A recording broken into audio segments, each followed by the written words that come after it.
السلام عليكم ورحمة الله وبركاته. ازيكم يا حبايبي؟ عاملين ايه؟ يا رب تكونوا في أتم صحة وأحسن حال. اللهم صل وسلم وبارك على سيدنا محمد وعلى آله وأصحابه أجمعين. وحشتوني جدا من الفيديو اللي فات، ويلا بينا نشوف النهاردة نعمل ايه. شايفين بقى المناظر الحلوة دي؟ رحت بقى اتشمللت كده، وجوزي كان اخد اجازة، فرحت جايبة كده ايه، بكرنبتين كده صغيرين، بس ايه مليانين بسم الله ما شاء الله. تعالوا نشوف الكرنب الصغير ده يا ترى هيطلع ورق كتير ولا لأ.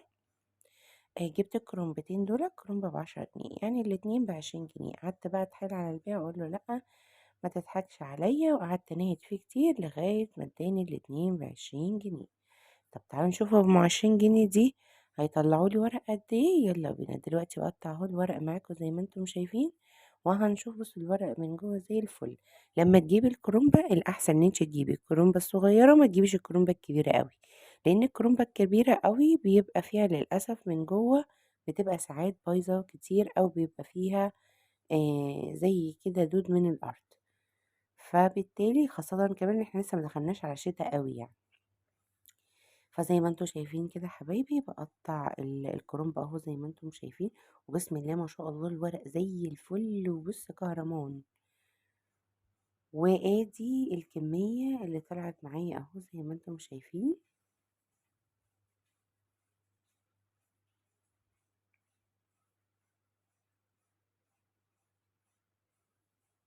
وده حبايبي الورق كله اهو اللي طالع معايا زي ما انتم شايفين. بسم الله ما شاء الله كمية حلوة قوي. كان عندي بطاية حلوة كده، كانت اخت جوزي يعني جايبها لي، فربنا يبارك لها يا رب. فقلنا بقى كده نعمل كده محشي وبط بقى و... وتبقى حلوة كده ان شاء الله، واكلة لذيذة وخفيفة. لا خفيفة ايه، اكلة دسمة طبعا. زي ما انتوا شايفين دلوقتي بعمل محلول النقع بتاعنا اللي انتوا عارفينه كله. معلقة دقيق، على معلقتين سكر، على معلقة كبيرة من الملح، على ليمونية كاملة او ليمونتين، و اظبطهم كده كلهم مع بعض، وبعد كده بنقع فيهم الطيور بتاعتي زي ما انتم شايفين كده. دلوقتي بقى هغسل الخضرة اهو، جينا غسلت الخضرة وظبطتها وكان عندي.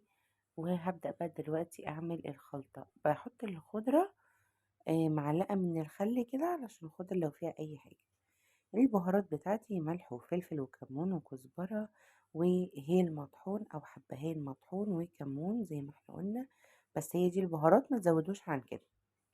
بحط بقى كده معلقتين تلاتة كده سمنة فلاحي كده حلوة، وبزود بقى على دي لان انتوا عارفين المحشي لازم قدامه يكون كتير. حطيت معلقتين من الزيت، واخدت كده معلقة من الشطة الحمراء عشان تبقى سبايسي كده وحلوة. وكمان خدت عندي حتة من الدهنة، بشرتها كده تديني طعم جميل، وبتخلي المحشي بتاعك يتاكل من غير شوربة حتى. ودلوقتي حطيتهم على النار، وعقبال ما تخلص على النار انا اخدت الرز بتاعي نقيته، وكمان غسلته وحطيته على جنب. وادي زي ما انتم شايفين كده البطايه كده على النار، حطيت لها حبهان برضو مطحون، وحطيت لها ورق لوري وفلفل اسمر وشويه سكر، وما ضفتش الملح دلوقتي. ودلوقتي عصرت الطماطم وحطيت شويه على آه الشوربة بتاعة البط عشان خاطر تحمرها كده، تخلي كده الشوربة كهرمان كده وجميل. زي ما انتوا شايفين اخدت بقى الرز عندي، صفيته وصفيت الخضرة حطيته عليها. ما بحبش احط الخضرة على النار نهائيا، علشان خاطر تفضل كده ايه، مورورة كده وحلوة في المحشي وتبقى بيور. بعد كده دلوقتي هبدأ بقى احط كده معلقة كبيرة من هريسة الشطة،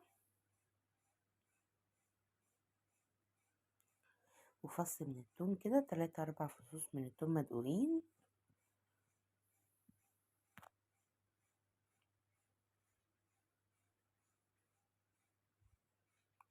واخدت بقى الصلصة كده وحطيتها عندي على الخليط الجميل بتاعي ده. الصلصة طبعا لازم تسبكيها كويس خالص، ما يكونش فيها اي سوائل، عشان خاطر تعرفي تحشي المحشي كويس.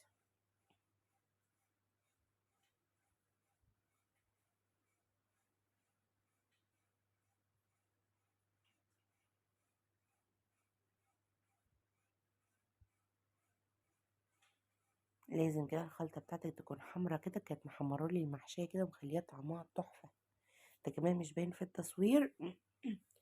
ولكن الخلطة بسم الله ما شاء الله. أنا باقطّع الورق صغير أهو زي ما أنتم شايفين، وباحط كده العروق بتاعته في الصينية. أنا باعمله في الصينية، شايفين بقى، شايفين الورقة كده ماسكة نفسها كده وجميلة، والصُبع بسم الله ما شاء الله اللهم بارك. كلّهم باقطّعهم بحجم واحد زي ما أنتم شايفين أهو. بُصّوا بقى الورق ملموم على بعضه كده وبسم الله ما شاء الله اللهم بارك يعني.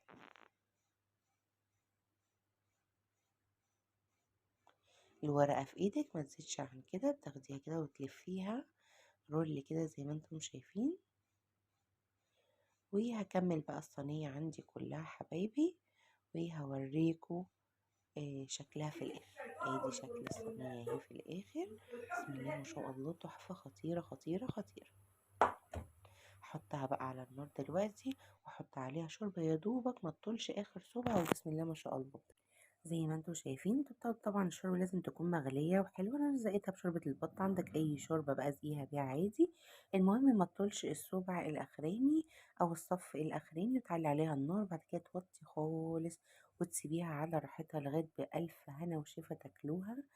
تحفة وهادي وطعمه خطير، وان شاء الله يعجبكم. وادي البط بعد ما حمرته. متنسونيش بقى في لايك وشير وسبسكرايب، بحبكم جدا، والسلام عليكم ورحمة الله.